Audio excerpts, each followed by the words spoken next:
Mr. Speaker, today the government tables the report of the Royal Commission of Inquiry into the terrorist attack on the 15th of March.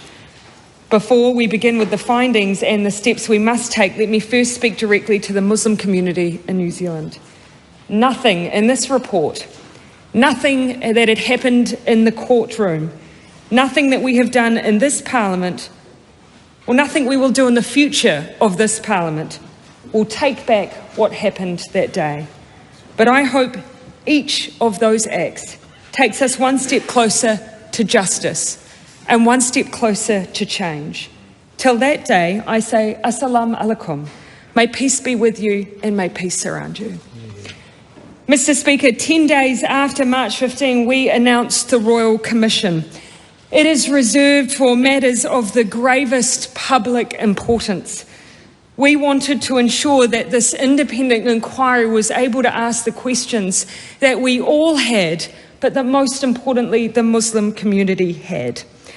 Those questions included whether there was any information provided or otherwise available to relevant public sector agencies that could or should have alerted them to the attack, whether there was any failure in information sharing between relevant agencies, whether public sector agencies failed to anticipate or plan for the attack due to an inappropriate concentration of resources, whether any relevant public sector agency failed to meet required standards or was otherwise at fault, and any other matters relevant to the purpose of the inquiry. These were the questions being asked, and 18 months later, those are the questions that were meticulously answered in this report. Over 1,000 people made submissions. Hundreds met with the inquirers. International experts shared their insights, and the result is 800 pages worth of findings. Now, we will not be able to summarise it all in this House today, but Mr. Speaker, I do want to place the key findings on record and also then respond with some of the initial response from the government. The report finds we conclude the concentration of counter-terrorism resources on the threat of Islamic extremist terrorism before the New Zealand Security Intelligence Services baselining project began in May 2018 was inappropriate because it was not based on an informed assessment of the threats of terrorism associated with other ideologies. And it did not result from a system-wide decision that despite the absence of such an assessment, counter-terrorism resources should continue to be allocated almost exclusively to the threat of Islamic extremist terrorism. We find that the inappropriate concentration of resources on the threat of Islamist extremist terrorism did not contribute to the individual's planning and preparation for his terrorist attack not being detected. And for that reason, the public sector agencies involved in the counter-terrorism effort did not fail to anticipate or plan for the terrorist attack. No public sector agency involved in the counter-terrorism effort failed to meet required standards or was otherwise at fault in respects that were material to the individual's planning and preparation for this terrorist attack not being detected. On the firearms licence, Mr. Speaker, the report found the New Zealand Police failed to meet required standards in the administration of the firearms licensing system, and that the arms manual, the master vetting guide and the firearms licence vetting guide did not provide coherent and complete guidance. New Zealand Police did not put in place arrangements to ensure the firearms licensing staff received systematic training and regular reviews of their practice. In dealing with the individual's firearm licence application, New Zealand Police did not adequately address whether gaming friend and their parent knew the individual well enough to act as referees. Mr. Speaker, the report goes on to consider, quote, what might have happened had the licensing policy and process been appropriate and how this may have impacted the events of March 15. While hypothetical and speculative, quote, if the individual's application had not been granted, we think it possible and perhaps likely that he would have been able to obtain a licence eventually. But, Mr. Speaker, this is a message I wish all of this House to hear, particularly those who take diverse views on gun laws. Quote, it is also possible that he may have formulated a plan to carry out the terrorist attack using different means or abandoned the planning for a terrorist attack in New Zealand, were it not for our guns regime. Mr. Speaker, this is only the beginning of the report's findings. It traverses our security and intelligence arrangements, counter-terrorism framework, information sharing provisions. But it's important to take a moment of pause. Because while the Royal Commission found no failures with any government agencies that would have allowed the individual's planning and preparation to have been detected, it did identify many lessons to be learnt and significant changes that are required. For many years, Muslim community members have raised concerns over issues like the disproportionate scrutiny by security and intelligence agencies. This report confirms there was that inappropriate concentration of resources. It also identifies, as I've said, the failings within the firearm licensing system. The Commission made no findings that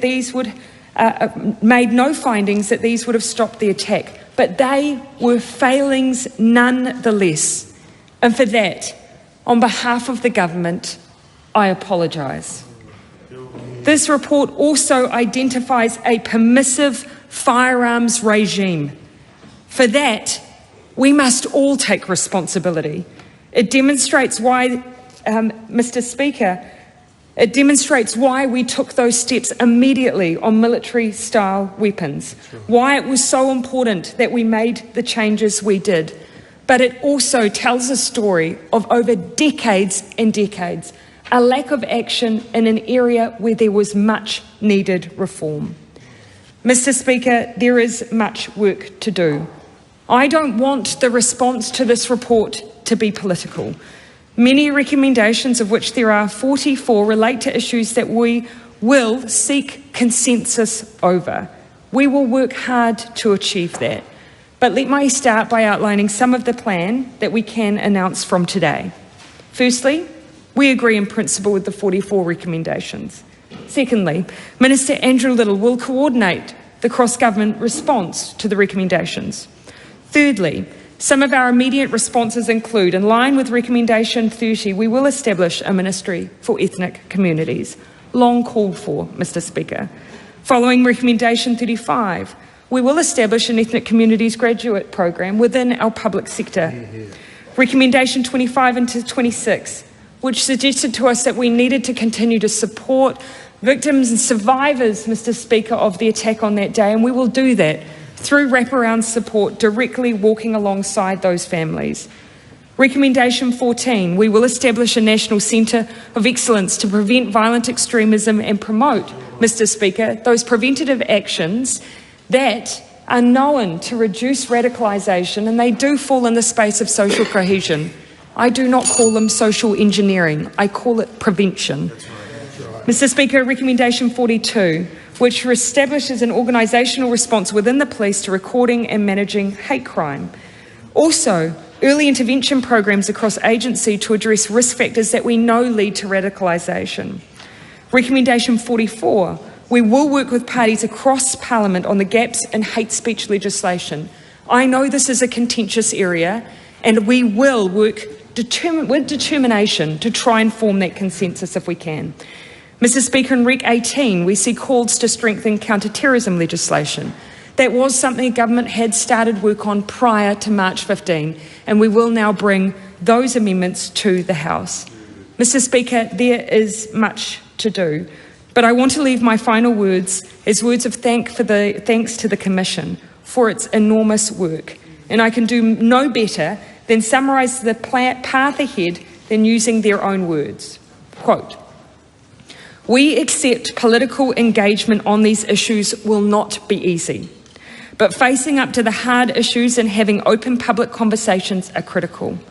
We hope our report will encourage members of the public, officials and politicians to engage in frank debate so that everyone understands their roles and responsibilities in keeping New Zealand safe, secure and cohesive. There is impetus for debate around the kind of country New Zealand aspires to be." Mr. Speaker, may that objective guide us in this House, but may the memory of the 51 who were lost, the survivors and witnesses, remain with us as we embark upon this journey. Nō reira, tēnā koutou katoa. The Honourable Judith Collins. Oh, thank you, Mr. Speaker.